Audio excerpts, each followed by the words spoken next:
Please welcome to the stage, Dai Dang. All right, thank you. And here's the clicker. Thank you very much. Hello, everyone. Good morning, thank you for being here. My name is Dai Dang, and I work at Google as a design advocate. And I'm here today to talk with all of you about getting started with human-centered AI. Lightning Talk Edition. So what that means is we're going to talk about what is human-centered AI, what do we mean when we say that, why does it matter, and what are some actionable takeaways that you can bring back to your work. So first, some brief level setting on vocab, right? Because oftentimes you may hear in the tech industry how AI, ML, artificial intelligence, and machine learning are used interchangeably and synonymously. Technically, AI is a superset of technologies that include machine learning, but for the purposes of today, I'll also use those terms interchangeably in case you're curious. And machine learning, at a very high level, is the science of helping computers identify patterns and relationships in data without being explicitly programmed to do so. And so we're seeing machine learning driving products as broad as recommendation engines to autonomous vehicles. But of course, as we're seeing AI and ML pop up in more and more of our products and services, it's incumbent on us as product creators, as technologists, as policy leaders, to ensure that we are doing the best we can to make people feel in control of the technology, and not the other way around. That's just one facet into what we mean when we say human-centered AI. Another layer here is that whether or not we like it as technologists, we intentionally and unintentionally shape every facet of machine learning. Because if you look at it at a very high level, training data is collected and labeled. Models are built, machine learning models are built, trained, and evaluated, which then generate predictions that result in media being filtered, curated for us, right? But of course, we're the ones who are choosing the data source. We're the ones who define the evaluation metrics. And we are the ones as people who get affected at the end of all of this. And so that's why I do what I do. I work really closely with the People plus AI research team, also known as PAIR, at Google, to ensure that we are working closely with folks such as yourselves to do the best we can to make it easier to create human-centered partnerships, human-centered AI partnerships. In other words, AI-driven products and services that are ethical, inclusive, and fair. And a big project that ladders up to this North Star of ours is the People plus AI Guidebook, which we actually just launched 7-8 days ago at Google I/O just last week. It's an effort that we've been working on over the past year. Over 100 contributors from across Google and Alphabet came together to actually synthesize everything that we've learned on the ground for what it means to create human-centered AI products. And so the guidebook is composed of 6 chapters, as you can see here.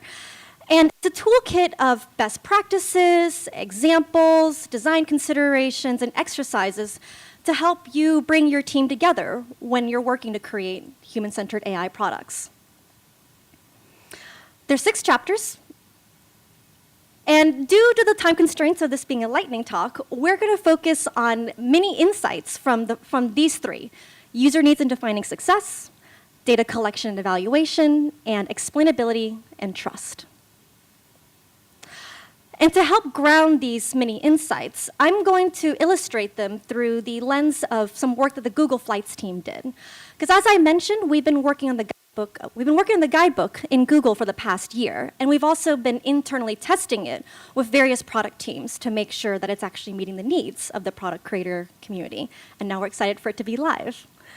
And so the Google Flights example in question is showing how that team consulted the guidebook over the course of their product development lifecycle to make more human-centered decisions around their price insights feature, which helps users understand when is the best time to purchase their flight. So the first chapter, user needs and defining success. Or another way of putting it is, given all the hype and the buzz around AI and ML, how can I make sure that artificial intelligence is actually a good fit for the problem that we're trying to solve for the user. After all, we want to make sure, as David pointed out earlier, that we're leading with the problem, not with the solution. And so one of the things that we dig into in the People Plus AI Guidebook is doing what we can to bring your entire team together to align on the definition of success that you're optimizing for. It's critical that we be very cognizant of what we're optimizing for. And one concept, one exercise that we recommend that you walk through together as a team in the guidebook is the confusion matrix, which is a visualization, which is a concept from the field of machine learning that helps your team visualize the performance of your machine learning model. And to kind of illustrate what I mean here, so again, thinking back to the Google Flights team when they were walking through the confusion matrix to understand when is the best time for the user to purchase a flight, right? So on the left-hand side here, we have what happens in reality. Does the price increase, or does it remain the same, or even decrease? And then on the top, we have what your AI model predicts, that there will be a price increase or there won't.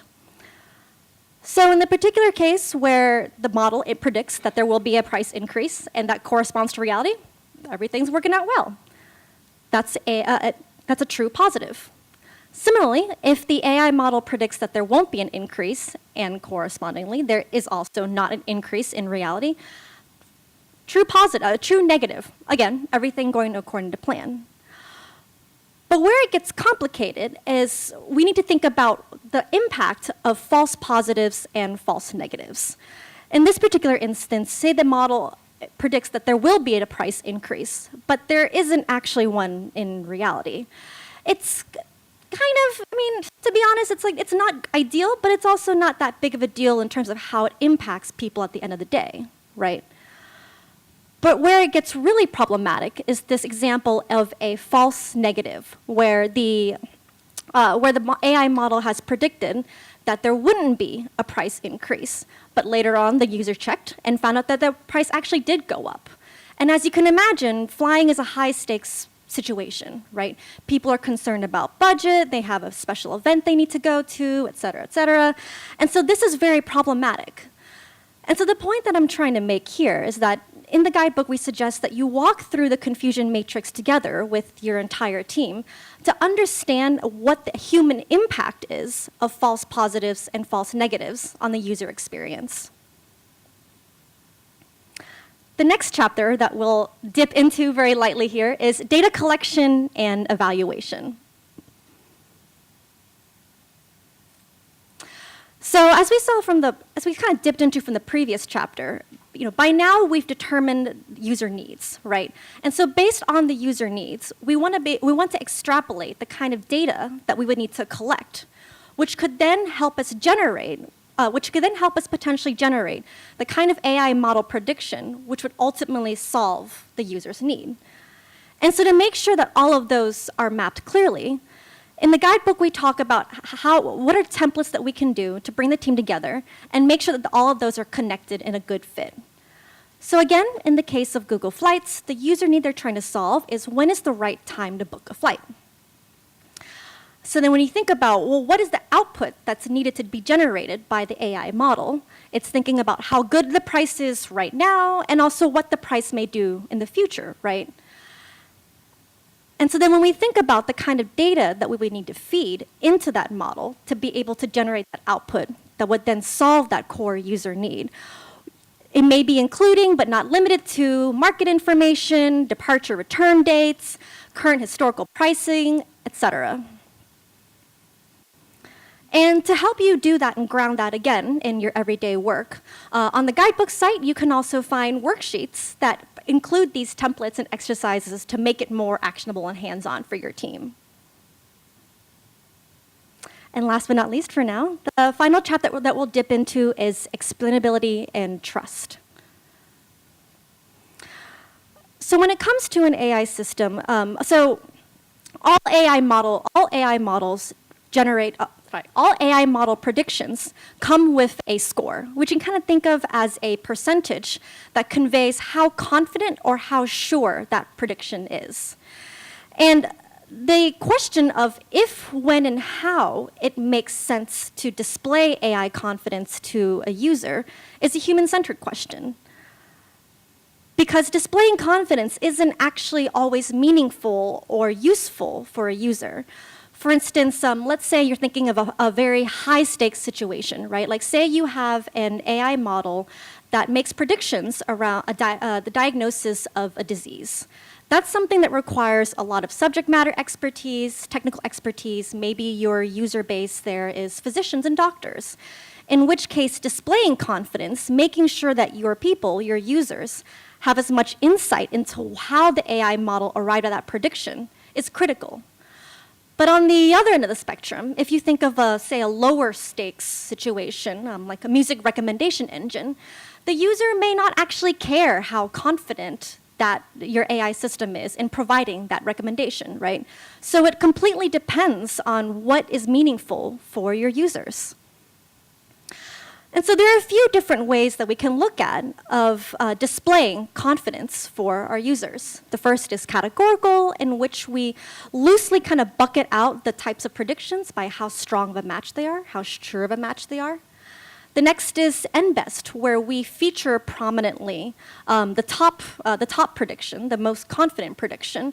But we also kind of hedge our bets by showing alternatives, again, so that the user's in full control in terms of understanding how these predictions were generated. And then the last two are numeric and data viz, which you may be familiar with already from non-AI contexts, right? But something to be mindful of here is that depending on who your audience is and what their level of technical expertise is, we may be putting more of a cognitive load on the user to be able to interpret these results. And so again, going back to Google Flights, based on their user research, they ultimately decided that it didn't make sense to display confidence. And instead, they would display only the most confident price insights or predictions, which is what you see here. So I know that was quite a whirlwind. We just touched into many insights from 3 key chapters of the guidebook: user needs in defining success, data collection and evaluation, and explainability and trust. There's lots more to check out in the People plus AI Guidebook, which you can find at design.google/AI-guidebook. But this is a conversation. We would love to hear from you as you read through it, as you use it with your teams. What's useful? What's not useful? What's missing, or do you want more information on? So across the site, you can see this feedback button, and please feel free to share any and all thoughts that you have. Let's grow the field of human-centered AI together. Thank you very much.